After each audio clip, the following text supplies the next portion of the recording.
الرحمن الرحیم۔ عزیز طلباء السلام علیکم۔ مائکرو اکنامکس کی ریویژن کے سلسلے میں جو ہمارا ٹاپک چل رہا تھا، کل بھی ہم نے ڈسکس کیا تھا فرم بیہیویئر میں انتہائی امپورٹنٹ ٹاپک، یعنی آئسوکانٹ کیا ہے کہ عاملین پیدائش کا خطۂ مساوی پیداوار کی تشریح کے مطابق عاملین پیدائش کا معیاری اشتراک کس طریقے سے حاصل کر سکتا ہے، یا آئسوکانٹ اور پروڈکشن انڈیفرنس کرو یا ایکول پروڈکٹ کرو یا خطوط مساوی پیداوار کیا ہے۔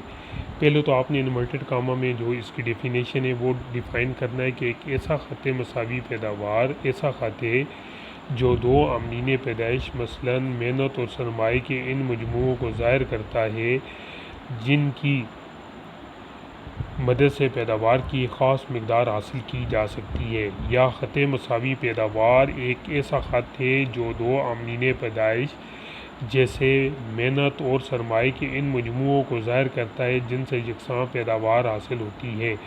ریاضی کے الفاظ میں Q function of labour and capital, یعنی کوانٹٹی ڈیپینڈ کرتی ہے لیبر پر اور کیپیٹل کے اوپر۔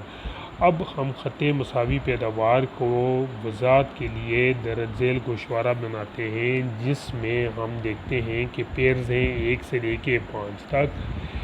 پیداوار کتنی ہے؟ 1000 گز کپڑا ہر پیئرز پر دے رہا ہے۔ پہلے ہم محنت کی 5 اکائیاں لیتے ہیں، پہلی اکائی، اور سرمایہ کی 16 اکائیاں۔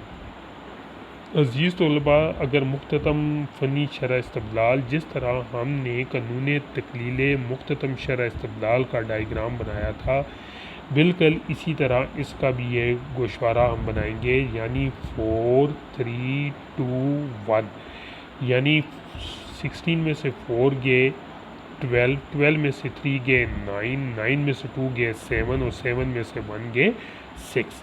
عزیز طلباء، یہاں پر ہم یہ دیکھ رہے ہیں کہ اگر ہم محنت کی 1 اکائی لگاتے ہیں تو سرمایہ کی 16، اب 16 میں سے 4 گئے تو 12، یعنی دوسری اکائی لگانے کے لیے ہمیں کیپیٹل کی 4 اکائیوں کو چھوڑنا پڑے گا۔ اسی طریقے سے تیسری اکائی حاصل کرنے کے لیے ہمیں 3، یعنی 4 3 2 1 کا مطلب یہ ہے کہ MRTS marginal rate of technical substitution is equal to change in capital اور چینج ان لیبر۔ تو یہاں پر یہ جو ہم نے گوشوارہ بنایا ہے اس کو ہم اس طریقے سے مزید وضاحت کر سکتے ہیں کہ یہاں پر آپ یہ دیکھتے ہیں کہ ایکس ایکسس پر لیبر ہے، وائی ایکسس پر کیپیٹل ہے۔ اب 1 2 3 4 5 ہے، 2 4 6 8 12 اور 16 ہے، اور اس کی مدد سے ہمیں پہلا پیئر 1 اور 16,000 گز کپڑے کے برابر ہے، دوسرا پیئر 2 اور 12,000 گز کپڑے کے برابر ہے، تیسرا پیئر 3 اور 9,000 گز کپڑے کے برابر ہے، اور چوتھا پیئر 4 اور 7,000 گز کپڑے کے برابر ہے، اور پانچواں پیئر 5 اور 7,000 گز کپڑے کے برابر ہے۔ لہٰذا IQ یہ شو کرتا ہے آئسوکانٹ کہ ہمیں لیبر کا ایک مزید یونٹ حاصل کرنے کے لیے کیپیٹل کے کتنے یونٹ کی سیکریفائزز کرنا پڑیں گے۔ تو بالکل انڈیفرنس کرو کی طرح یہ کرو بھی convex to the point of origin ہے، جو ہمیں یہ بتاتا ہے کہ marginal rate of technical substitution کیا ہے، ہمارا نیگیٹو سلوپ میں ہے۔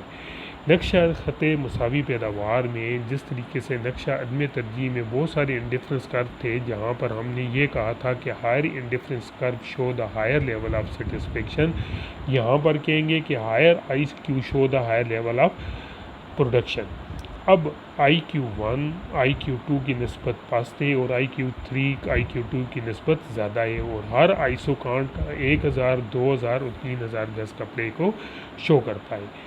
یہاں پر OG اور OR جو ہے خط لائنز ہیں، یہ ہمیں یہ بتاتی ہیں کہ اگر ہم ان رستے پر چلیں گے تو اگر ہم A پر پہنچتے ہیں تو 1000 گز کپڑا پیدا کرنے کے لیے ہمیں L1 مقدار میں کہ لیبر چاہیے اور کیپیٹل کے 1 مقدار میں چاہیے۔ اسی طریقے سے B پر جائیں تو ہمیں کیپیٹل مقدار اور لیبر کی مقدار پر بڑھاتے چلے جائیں گے۔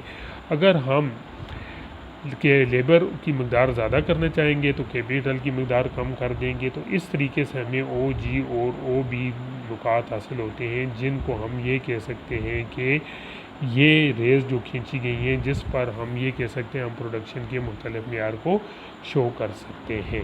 عزیز طلبہ، یہ آئسو کانٹ یعنی قانون marginal rate of technical substitution یا قانون تکمیل فنی شرح استبدال بھی انتہائی امپورٹنٹ کوسچن ہے، جس کی مدد سے ہم یہ بتا سکتے ہیں کہ فرم کا معیاری اشتراک کن پوائنٹس پر ہوتا ہے۔ اور نقشہ خطوط عزم مساوی پیداوار میں بہت سارے خطوط ہوتے ہیں جو پروڈکشن کے مختلف نکات کو شو کرتے ہیں۔ عزیز طلبہ، میں امید کرتا ہوں کہ آپ اس کو ریوائز کریں گے اور سیلف اسائنمنٹ کے طور پر اس گوشوارے اور ڈائیگرام کو بنانے کی کوشش کریں گے۔ تو نیکسٹ لیکچر تک اللہ آپ کا حامی و ناصر ہو۔ اللہ حافظ۔